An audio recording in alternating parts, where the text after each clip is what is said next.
May the words of my mouth and the meditations of our hearts be ever acceptable in your sight, O Lord, our strength and our Redeemer. Amen. Amen. It's stewardship season. So I'm reading this week's gospel and I get excited because it mentions pledging right in the middle. I give 1/10 of all my income. Problem. This exemplary pledger is the Pharisee who is the bad guy in this story. Uh-oh. So now what? Well, obviously the answer is taking a longer and harder look at this story and the different levels of teaching that it has for us. This gospel finds Jesus preaching an unpopular message, humility and self-abnegation, always a tough sell, to an audience that really does not want to hear it. Some who trusted in themselves that they were righteous and regarded others with contempt. We've all encountered people like that in our lives, in church and out of it. But when I read this phrase, it reminds me particularly of a church I visited once as a child in Virginia. I was 11, and my father was taking me and my younger brother on a trip to visit Washington, D.C., which is a wonderful vacation to a place that I think every American should go to once in their life, but that is not the point of this sermon. On our way home, we stopped in Virginia to visit some of my father's relatives.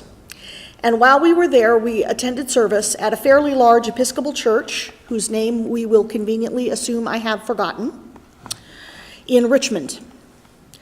The church building was historical and very lovely, lots of polished dark wood and stained glass. It's much more regal and formal looking than the small modern architecture church in San Jose where I had spent my church life to that point. But the architecture wasn't the biggest thing that I noticed. We were there as family guests of members and we were welcomed very graciously. But I noticed that there wasn't the same feeling of family that I had in my own church, where I sort of thought of everybody as an extended cousin. It wasn't that people were unfriendly, but they were very formal. You got the feeling that they were attending church not from a need or even a desire to be there, but from a sense of duty and tradition. I asked my father later if he liked the service, and he sighed and said, "Some Episcopal churches just think of themselves as country clubs with stained glass." As I grew older and acquired a more varied religious experience, I would learn that this was not a problem unique to the Episcopal Church.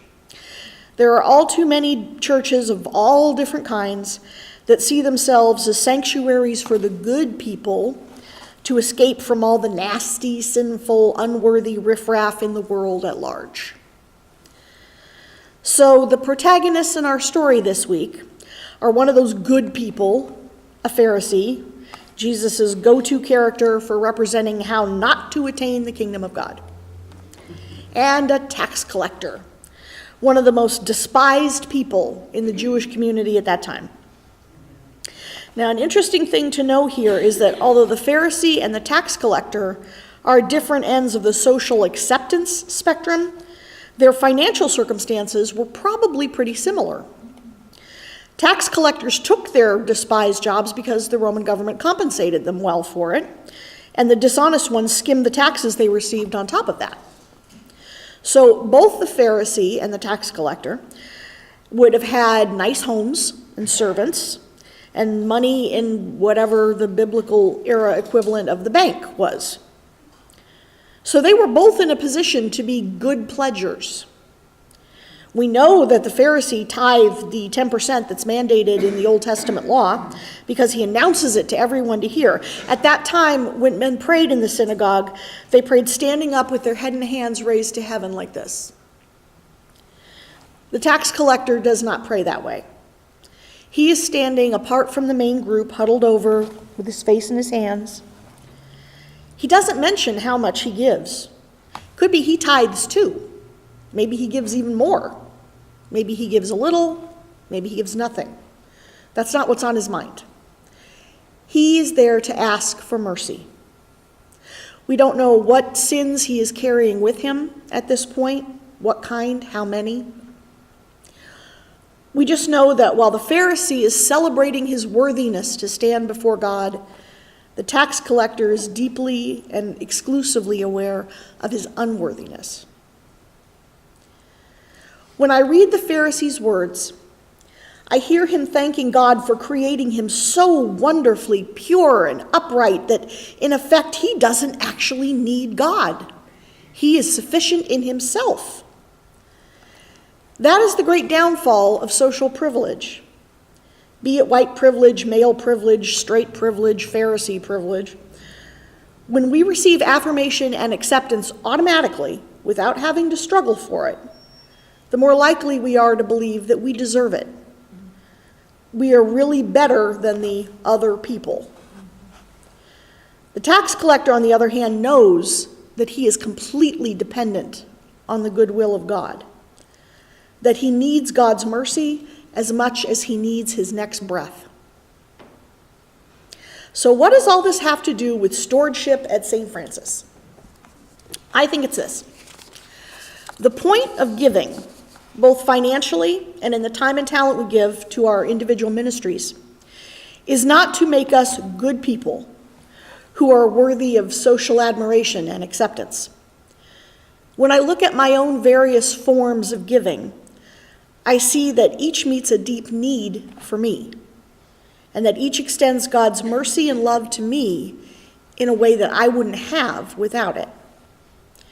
I'm a member of the vestry, not because I want to lead the rest of you, or because I want the church to be run my way, because I need to know that my church is not toxic or dysfunctional, but healthy and loving and transparent.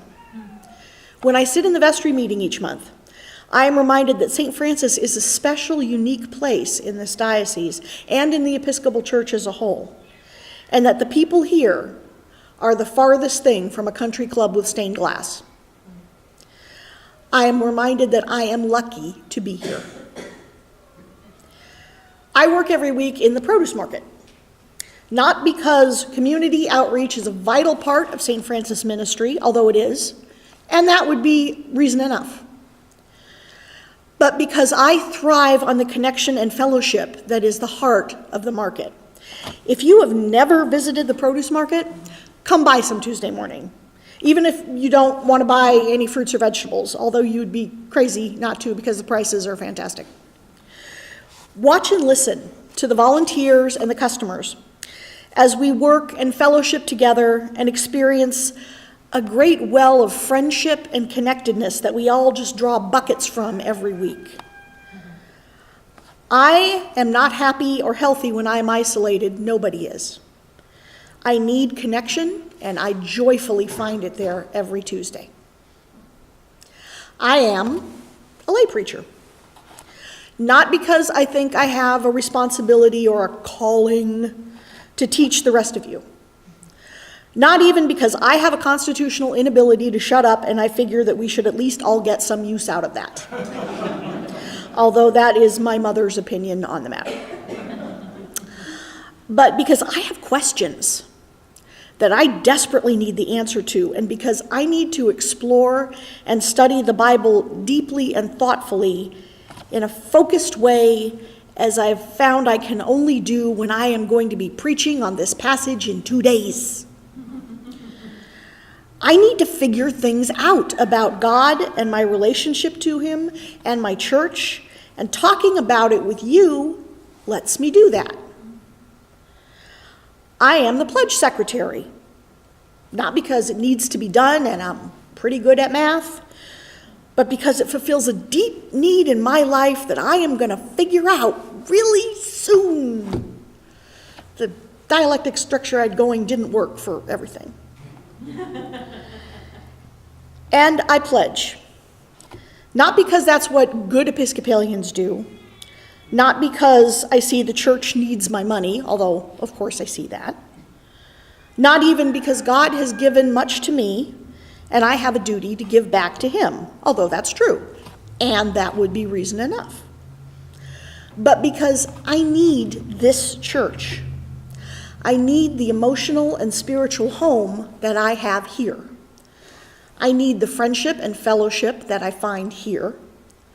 I need the questions that occur to me and the answers that I find here. I need the work that my ministry here provides for me. I need the acceptance and safe space that my children have always experienced here. I need St. Francis, like I need my next breath.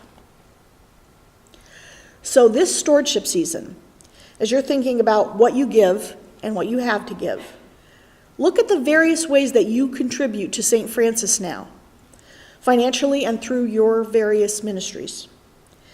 And think about your reasons for doing those things. What are the needs that they fill for you? What is it about St. Francis that you need? Thank you.